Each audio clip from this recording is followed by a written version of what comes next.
Seja bem-vindo ao RTV Notícias. A Autoridade Tributária e Aduaneira está a investigar funcionários que terão consultado informações fiscais do Primeiro-Ministro. Os profissionais em causa foram chamados ao núcleo de auditoria interna para serem ouvidos pelos responsáveis da autoridade tributária. Os funcionários do Fisco acedem ao Sistema de Informação Integrado da Inspeção Tributária através do seu código pessoal, o que permite à AT poder fazer o rastreamento das consultas e eventualmente investigar se havia motivo para aceder aos dados. A AT tem um núcleo de auditoria interna, estrutura que perante situações que levantem dúvidas pode chamar um funcionário para este ser ouvido e defender-se, ficando em aberto a instauração de um procedimento disciplinar. Não se sabe se os trabalhadores acederam a informação restrita ou se consultaram, sem justificação aparente, informação a que têm acesso diretamente. Os dirigentes, funcionários e agentes da administração tributária estão vinculados ao dever de confidencialidade. A Lei Geral Tributária obriga-os a guardar sigilo sobre os dados recolhidos relativamente à situação tributária dos contribuintes e aos elementos de natureza pessoal. Amadeu Campos, muito boa tarde. É precisamente esta notícia que abre também o nosso comentário de hoje. Funcionários do Fisco investigados então por terem consultado os dados do Primeiro-Ministro. Sim, nada contra, parece uma caça às bruxas que está a acontecer. Os funcionários têm acesso a essa informação. A questão aqui que se põe é se a informação que esses funcionários podem consultar, porque para o fazerem eles têm que ter realmente os códigos e os níveis de segurança que permitam fazer isso. Aqui a maior questão que eu ponho é a causa e efeito. Se realmente eles consultaram os dados e se os enviaram ou se os declararam ou se os fizeram... Com que motivo também e aquilo que depois fizeram com os dados. Para fora, não é? Porque, de certeza, a Autoridade Tributária tem o seu código deontológico interno em que realmente os funcionários poderão saber de muitas coisas, porque eles analisam empresas, analisam pessoas, sejam elas de que quadrante for, só que essa informação que eles muitas das vezes têm que trabalhar, têm que aguardar para ele, não as podem passar cá para fora, é confidencial.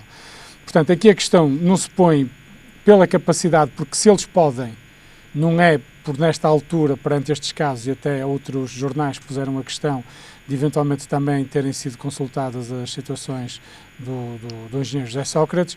Portanto, a questão é, todos os políticos, no fundo, podem ser consultados por quem trabalha internamente dentro da autoridade tributária. A questão que se põe é se isso é passado para fora, nomeadamente para os jornalistas ou para os jornais, e tanto quanto se sabe até o momento, isso não aconteceu. Portanto, é uma questão de foro interno, que realmente a empresa, e nomeadamente aqui a autoridade tributária, vai ter que analisar, e é normal, é possível esta questão dos logs, de que os empregados quando e a que hora acederam, se foi realmente para trabalho, se não foi para trabalho, foi só uma mera consulta por questão pessoal. Portanto, e aí, certamente que o regulamento interno da autoridade tributária fará efeito em relação àquilo que realmente os funcionários tiveram bem ou mal a fazer. Vamos aguardar, mas não vejo aqui para já nenhum caso político que mereça a nossa preocupação em termos de liberdade ou transparência das questões. Pelo menos para já esses dados não foram divulgados na comunicação social, não há essa informação. Exato. Portanto, ficará mesmo internamente essa questão. Sim, eu penso que a única coisa que se poderá questionar é se teriam a ver com a Tecnoforma em relação ao nosso Primeiro-Ministro ou em relação ao José Sócrates, as questões se realmente havia casas, se não havia património. Portanto, serão se calhar pessoas que não deviam estar a fazer essa investigação, que eventualmente em título próprio poderiam estar a fazê-lo. É preciso realmente averiguar se isso é verdade ou não. Em que circunstâncias aconteceu? E em que circunstâncias. E que não passe de questões internas dentro da própria autoridade tributária, porque, repare, nos bancos isso também acontece, nas seguradoras, portanto, todas as empresas que têm informação sobre políticos ou não, ou de pessoas de importância, quem trabalha com essa informação tem que cumprir com essas regras. Isso é fundamental e até ao momento, tanto quanto sabemos, não passou nada para fora daquilo que eventualmente os funcionários possam ter consultado. Muito bem. Então este é o primeiro tema de hoje, dos funcionários do Fisco investigados por terem consultado dados do Primeiro-Ministro. Amadeu, Os trabalhos para casa podem agravar o impacto das desigualdades socioeconómicas nos resultados dos alunos. Este é um alerta da OCDE. E é verdade, nós no país e em Vila Nova de Gaia concretamente, e eu que estou ligado às associações de pais, é uma luta que temos tido para que realmente o tempo letivo que os alunos passem na escola seja suficiente para eles fazerem a aprendizagem e a assimilação da aprendizagem que entretanto decorre durante o ano letivo. Este caso da OCDE ainda vai um bocadinho mais longe, diz que as desigualdades são patentes. Porquê? Porque os alunos que têm mais disponibilidade por parte dos pais desse acompanhamento poderão ajudá-los a transpor muitas dessas dificuldades. E quando nós nem sempre, em termos de sociedade, temos uns pais disponíveis por questões de trabalho, por questões de crise económica que estamos a viver constantemente, quando isso não acontece, realmente as crianças ficam mais abandonadas. Não, nós defendemos que realmente deve ser dentro da escola e dentro do horário letivo, que é mais do que suficiente, que realmente essas questões devem ser tratadas. Relativamente a esta carga de trabalhos que vai para casa, são também os alunos portugueses aqueles que dedicam menos horas aos trabalhos de casa? Sim, eu isso acho bem, que eles cada vez dediquem menos horas aos trabalhos de casa. Porque, repare, países desenvolvidos como a Finlândia, os alunos ainda dedicam menos horas. E eu acho que é nos bons exemplos que nós nos devemos seguir. E de uma forma de coerência, ou falar nisto de uma forma muito mais coerente, em relação àquilo que eu estava a dizer, se nos horários letivos nós temos capacidade para a aprendizagem, temos capacidade para que todos os currículos que nós temos em termos dos nossos alunos sejam suficientes, e é uma discussão que o relatório da OCDE não fala, que é o tempo que os alunos passam na escola, que também é importante. E em Portugal, nomeadamente, esse tempo, eu acho que é suficiente. Poderá ser questionado se é demasiado ou não, mas eu acho que está bem enquadrado, nomeadamente até uma resposta de famílias que nós temos. Podemos depois discutir as questões curriculares, se todos os programas são devidos, se os alunos faz sentido tanta matéria e outra que eventualmente falta, como as questões das ciências financeiras ou das ciências jurídicas, porque, repare, nós hoje em dia temos muitos alunos que chegam ao 12º ano e não sabem o que é uma questão de uma taxa anual bruta, que depois vão precisar quando vão pedir um empréstimo ao banco, não sabem o que é um regime jurídico, que é as leis do país, e um deles tem que perceber as leis do país, e isso não está previsto no currículo, percebe? E em termos, por exemplo, de história, sabemos muito de história, somos obrigados a aprender muito de história e muito de geografia, e esse equilíbrio na preparação para a vida, porque até o 12º ano até é obrigatório, não é? Em termos curriculares isso não existe muito, mas pegando na questão do tempo letivo, eu acho que é mais do que suficiente. E realmente nós não precisamos de trabalhos de casa. Nós precisamos que os nossos alunos ganhem mais empreendedorismo, mais criatividade, e isso muitas das vezes consegue-se obter fora da escola com atividades sem a necessidade do CPC. Exatamente. Como atividades como o desporto, como a cultura, como a arte, os alunos podem encontrar outras formas de valorização. Os trabalhos de casa não podem ser vistos numa forma de melhoria da aprendizagem daquilo que se passa na escola. O horário letivo tem que ser sempre suficiente para que os alunos consigam fazer toda a aprendizagem. Porquê? Porque nós temos essa discussão na escola pública. Se o aluno não consegue atingir os seus objetivos, então temos que perceber, e no horário letivo, como é que isso acontece. Por exemplo, nós temos escolas em Gaia em que, para alunos com dificuldades, sim, é o próprio professor titular que vai ajudar os alunos com dificuldades. E vem outro professor do agrupamento fazer um processo de continuidade com a matéria para os outros alunos que não têm tantas dificuldades, está a perceber? Porque o professor titular de turma, é que conhece os alunos e é que sabe as dificuldades, só que depois não tem muito tempo para estar a trabalhar mais minuciosamente com eles. Por exemplo, nós não discutimos a questão dos 30 alunos na turma, que é uma questão que nos traz muitos mais problemas. Portanto, eu acho que nós realmente devemos continuar a reduzir os trabalhos de casa, poderemos pedir outras coisas aos alunos que tragam de casa, sem qualquer problema, mas o trabalho de casa do horário letivo não. Esse realmente deve ser feito no horário letivo. Deve ser feito no horário letivo. Acompanhado pelos professores. E acompanhado exatamente pelos professores, porque estamos a provocar realmente uma exclusão social dos alunos, estamos a provocar uma desigualdade, porque nem todos têm as mesmas famílias, nem todos, repare, um fenómeno que nós conhecemos e que temos que chamar pelos nomes, a questão das explicações que muitos pais recorrem para que os seus alunos consigam tirar as melhores notas. Isso faz depois uma diferenciação e faz uma diferenciação em termos de desigualdade do aluno dentro da escola, está a perceber? E eu acho que não, nós devemos combater isso e devemos realmente melhorar ao máximo possível o horário letivo com os professores, que nós temos excelentes professores e é com esses que nós devemos trabalhar no horário letivo da nossa escola. Depois, estas desigualdades refletem-se, obviamente, no final de cada semestre, na pauta. Exatamente. E repare, nós continuamos preocupados com as aulas de acompanhamento, com a análise do aluno, porque os alunos não são todos iguais. Nós temos que diferenciar a educação dos nossos alunos, porque nem todos percebem as coisas da mesma maneira. Portanto, faz sentido que nós tenhamos esse cuidado para que um aluno possa perceber muito melhor em termos visuais uma matéria e outro de uma forma muito mais escrita em termos de reprodução dessa matéria. Portanto, as diferentes formas de cada um trabalhar, o professor deve conseguir acompanhar.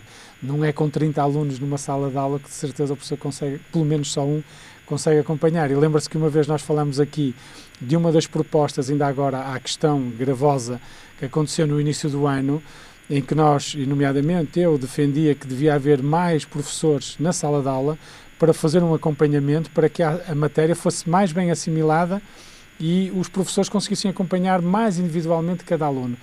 E eu acho que é por aí que nós devemos ir, não é pelos trabalhos de casa, porque isso é um bocadinho nós excluirmos da função de aprendizagem, nós, professores naturalmente, e nós, sistema educativo, excluirmos-nos da questão educativa do aluno e dizer, não, tu a partir de agora resolve-te com o problema lá em casa, porque a escola já não te dá essa resposta. Muito bem. Aqui então, dados então, e também um alerta Claro. da OCDE para os alunos portugueses. Amadeu, vamos terminar com a TAP. A TAP que então está prevista uma greve, no entanto o Governo vai receber hoje a plataforma sindical da TAP para de alguma forma tentar impedir esta greve que trará prejuízos à volta, trará prejuízos e sobretudo irá afetar perto de 120 mil pessoas. Pois, eu aqui só posso dizer que é uma greve errada na altura errada, não é? E que vai prejudicar 120 mil portugueses que optam pela TAP como a sua transportadora privilegiada. É disso que devemos estar a falar. É a defesa dessa empresa, que é uma empresa que representa Portugal, representa muito do que é os portugueses e que eu acho que nós não podemos deixá-la aí nos meios jornalísticos de uma forma tão leviana como está-se a levar. Eu espero sinceramente que as negociações sejam levadas a bom cabo e que ambas as partes se entendam. Não vou questionar se as razões de um lado ou do outro estarão certas ou erradas, certamente as pessoas terão esse juízo e essa preocupação. Agora, o que eu entendo é que é fundamental para o país e para os portugueses, e não só para os 120 mil que vão ser os mais prejudicados diretamente com esta greve, que a TAP se resolva e que a TAP consiga encontrar realmente o seu caminho e que estas greves realmente não ajudam e nem dignificam sequer a própria empresa, que eu gosto muito de viajar na TAP, mas realmente com greves a gente não pode viajar e se a gente não pode viajar, não podemos dizer o melhor de uma empresa onde a gente quer ser transportado e ela não nos quer transportar. Principalmente nesta época festiva do Natal e Ano Novo, que de facto põe também aqui em causa a própria imagem da TAP. Repare, dos nossos imigrantes, então um país que tem e que está a passar por uma crise enorme em que os imigrantes nesta altura fazem questão de regressar às suas famílias, a TAP não é uma resposta. Isso não pode acontecer. Muito bem, Amadeu, só deixar aqui uma nota final. A venda da TAP foi relançada a 13 de novembro pelo Governo, prevendo-se a venda de 66% do capital numa primeira fase. Amadeu, muito boa tarde, obrigado pela sua presença e voltamos a ver-nos na próxima sexta-feira. Sim, um bom fim de semana. Boa tarde. Formaram um movimento a que chamaram Uma Vida como a Arte, para dizer que existem, que são pessoas. Decidiram agora intentar uma ação contra o Estado por violação dos direitos humanos. A ideia foi apresentada por António Ribeiro e acolhida pelos restantes membros do movimento, que há cerca de um ano se reúnem todas as terças-feiras na Casa da Rua, comunidade de inserção da Santa Casa da Misericórdia do Porto. De acordo com a Estratégia Nacional para a Integração de Pessoas Sem Abrigo, ninguém deve ser forçado a permanecer na rua mais de 24 horas. O problema é que quando um sem-abrigo está debaixo de um teto, já ninguém lhe dá importância, diz António Ribeiro. Há quem durma ao monte, sem conforto nem higiene. Já muitas vezes António Ribeiro ouviu dizer que quem recebe RSI, como ele, tem é de saber gerir o dinheiro. A vida dos beneficiários de RSI piorou em 2010 com a entrada em vigor do decreto-lei que harmonizou as regras de acesso às prestações sociais não contributivas e acabou com o apoio complementar que podia ir até 1.137 euros por ano e tornou a piorar em 2012, quando as regras voltaram a mudar. Para satisfazer necessidades básicas, muitos dos mais pobres recorrem à ação social. São apoios pontuais, dados conforme os recursos existentes. Pode não haver dinheiro, como tem acontecido nos últimos meses do ano, no Porto. Nessa espera, há quem fique sem casa. Desta forma e por estas razões, decidiram agora intentar uma ação contra o Estado e já têm advogada disposta a bater-se pela causa em regime de voluntariado. A Igreja dos Clérigos reabre ao público esta sexta-feira, restaurada e devolvida às cores e ao brilho originais do projeto de Nazoni. Tem novos espaços musealizados e a torre vai estar ainda mais no centro do roteiro turístico da cidade do Porto. A sepultura onde se crê estar o corpo de Nicolau Nazoni foi descoberta, por acaso, por um carpinteiro que trabalhava nas obras da Torre dos Clérigos. O arquiteto italiano foi quem, há mais de 200 anos, projetou o templo e a torre anexa de 76 metros de altura e uma escada em espiral com 240 degraus, que é considerada o ex-libris da cidade do Porto. O arquiteto foi enterrado na Igreja dos Clérigos por sua vontade, mas não se sabe onde, pelo que a descoberta da cripta aguçou a curiosidade. O presidente da Irmandade dos Clérigos, Padre Américo Aguiar, diz que a Irmandade está curiosa para estudar as urnas e descobrir de quem são e se porventura se confirma que uma delas é de Nicolau Nazoni. No livro de óbitos da Irmandade lê-se: Nicolau Nazoni foi sepultado nesta igreja, sendo assistido pela Irmandade como pobre, e se lhe fizeram os 3 ofícios, como também o da sepultura. A Igreja dos Clérigos, monumento nacional, está em obras há cerca de 10 meses, sendo reinaugurado nesta sexta-feira ao meio-dia, com nova entrada, elevador, acesso para pessoas com mobilidade reduzida e museus. Será também palco para concertos de órgão de tubos. Depois da inauguração da renovada igreja, o presidente da Irmandade dos Clérigos frisou que as entidades responsáveis irão estudar as sepulturas para descobrir algum elemento identitário e matar a curiosidade. Diz estar feliz e curioso com a descoberta. O arqueólogo responsável pela obra dos Clérigos, Artur Fontinha, lembrou saber da existência da cripta, mas depois de vários trabalhos de pesquisa não esperava encontrá-la. Segundo a sua observação, o espaço está bem preservado, tal como algumas ossadas. Além deste achado, Artur Fontinha revelou ter encontrado a latrina original e o enrocamento do edifício. Não identificaram, no entanto, nenhum vestígio anterior à Igreja dos Clérigos. A Torre dos Clérigos, que reabre então hoje e que durante todo este fim de semana terá diversas atividades culturais. Tempo agora para o nosso comentário desportivo com Gil Nunes. Gil, muito boa tarde. Olá, boa tarde. Obrigado desde já pela tua presença. Começamos com o rescaldo daquilo que foram os jogos da Liga dos Campeões. Começamos pelo Benfica. O Benfica empatou 0-0 naquilo que foi o seu jogo de despedida. O Benfica aproveitou muito o jogo para fazer alguns testes e para colocar à prova alguns jogadores. O destaque maior vai para o Pizzi, que é sinónimo de uma tendência do Jorge Jesus em cambiar jogadores que vão da ala para o meio. Assim aconteceu com o Enzo Pérez, que era tradicionalmente na Argentina um ala e que com Jorge Jesus passou a jogar no meio, muito responsável pelas transições ofensivas do Benfica. Pizzi está a ser moldado de acordo com esse ADN e poderá ser um jogador em evidência no Benfica de futuro. Destaque também para a presença do Nelson Oliveira, que há muito tempo que não o víamos jogar. Jogou 15 minutos, na minha opinião podia ter jogado mais tempo, é um jogador de tremenda qualidade e voltou a demonstrar isso mesmo em alguns pormenores e alguns recortes técnicos que dão a entender que é um jogador que não perdeu o seu talento e que continua a ser uma das grandes promessas do futebol português. Muito bem. Depois o Sporting, que foi goleado em Londres. O Sporting perdeu o jogo que tinha que perder, portanto era natural que o Sporting não tivesse argumentos para fazer face ao Chelsea. Exatamente. Eu acho que o Sporting tem ali algumas debilidades na zona central. Maurício e Paulo Oliveira continuam entre eles a deixar algum espaço aberto e as coberturas nem sempre são devidamente feitas pelo William Carvalho. Isso ficou um pouco evidente em Londres. Outro ponto fraco que ressalvo do Sporting, de acordo com a minha observação, o Sporting não gosta muito de ser dominado e contra equipas com o gabarito do Chelsea, com equipas de poderio superior, as equipas têm que aprender a ser dominadas durante o jogo.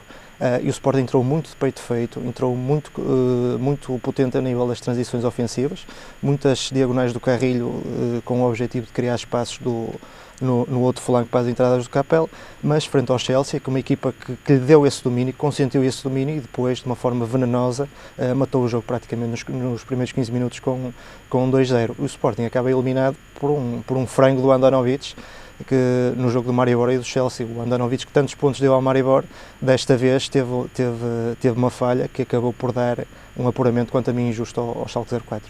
Agora, o Sporting estará na Liga Europa, poderá ainda chegar longe?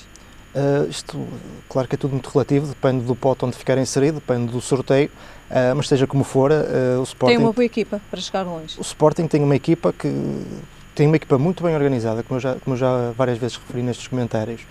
Tem algumas falhas pontuais, sobretudo na linha defensiva. O Sporting continua a dar muitas ocasiões de golo ao adversário, mas seja como for, frente a equipas eu não diria de uma segunda dimensão, mas de uma dimensão não comparável à Liga dos Campeões, o Sporting poderá chegar a uns quartos, a uma meia-final e até pode aspirar a uma final, dependendo do sorteio e do encaminhamento que esse sorteio possa ter. Para terminar, o Porto empatou? O Porto empatou num jogo de testes. Ficaram à vista algumas debilidades a nível da transição defensiva. O Shakhtar aproveitou muito as transições ofensivas pelo centro do terreno e também pelas alas. Seja como for, o Porto perdeu o Ruben Neves, que era um jogador que estava a ganhar alguma preponderância nos últimos desafios. Recordo que no jogo do passado fim de semana do Campeonato Nacional, Ruben Neves fez pela primeira vez, e é um facto que temos que ressalvar, os 90 minutos numa partida, que é algo que é inédito. E que o Futebol Clube Porto ganhou alguns jogadores nessa partida, serviu para se fazerem alguns testes. Gostei muito da dinâmica do Evandro no meio campo, provou que é um jogador que é inteligente, sabe ler os espaços, sabe fazer as transições, e depois houve aquele momento de magia do Aboubakar, que é realmente uma alternativa ao Jackson, e o Porto não fica nada a perder com um jogador que em poucos minutos de jogo consegue fazer golos e, mais uma vez, tal como aconteceu com o Bate Borisov, conseguiu fazer um golo ainda por cima do belo efeito. E este fim de semana é um fim de semana de clássico. O Porto recebe o Benfica.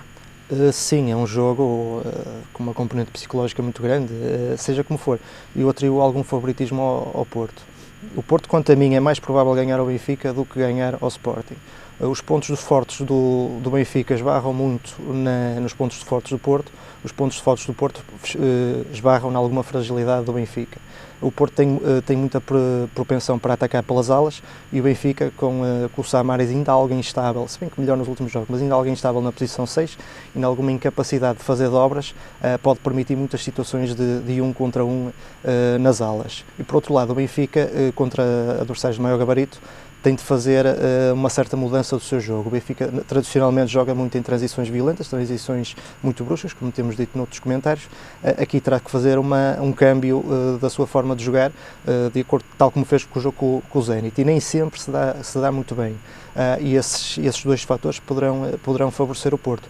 O Porto tem a lesão do Ruben Neves, que eu penso que, de acordo com o plano de Lopetegui, de puxar um pouco para a equipa, nestes jogos de maior dimensão, puxar a equipa para jogar com 2 pivôs defensivos, o Ruben Neves não irá jogar, e eu penso que o Porto irá apostar num 4-3-3 tradicional com 2 alas mais assumidos, provavelmente Brahimi e Telho.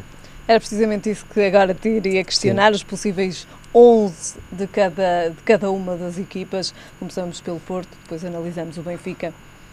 O Porto, penso que o guarda-redes não temos dúvidas que será Fabiano, depois o quarteto defensivo, que tem sido mais ou menos habitual, Danilo, Indy, Maicon e Alexandro. Depois, dada a ausência de Ruben Neves, como te referi, Casemiro, Oliver e Herrera, Brahim, Telho e Jackson. Será esse o 11 que eu arrisco para o Porto. No Benfica?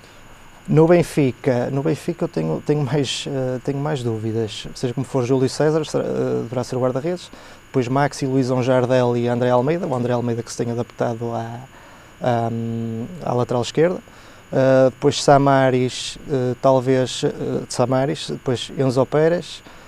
Depois algumas dúvidas, eu daqui não queria arriscar tanto. Gaetano e Sálvio penso que estarão no 11, Lima penso que também estará no 11. Depois temos algumas dúvidas, será que vai apostar em Olajuwon ou não? Mas seja como for, será um jogo muito tático e Talisca, exatamente, Talisca jogará em vez do Olajuwon, que com toda a certeza. Será um jogo muito propenso a essas transições violentas e o Benfica quererá adaptar-se. Também, apesar de ter que fazer a metamorfose do seu jogo, quererá adaptar-se aqui e acolá a espaços para realizar essa característica que tão bons resultados lhe tem dado. Estamos a chegar ao final. Já que o disseste, o Porto parte como favorito para este clássico. Sim, sem dúvida nenhuma. O Porto tem algum favoritismo. O fator casa também pesa muito, o fator psicológico. O Porto nas últimas épocas tem ganho o Benfica em casa. Ainda o fator Kelvin, que motiva muitos adeptos. E como tal aposto numa vitória do Porto, mas nunca desequilibrada. Não avançamos o resultado final, deixamos para a semana. Exatamente. Já depois de termos a certeza. Exatamente. Gil, obrigado. Obrigado. Bom fim de semana e até para a semana. Ficamos agora com a previsão do estado do tempo para amanhã. E em todo o país são esperados períodos de chuva forte. Quanto a temperaturas, o Porto espera uma mínima de 7 graus e uma máxima de 11. Em Lisboa, a mínima será de 9 graus e a máxima de 11. E em Faro, a mínima será de 13 graus e a máxima de 17. É tudo por agora. A informação regressa mais logo. Até lá, fique bem.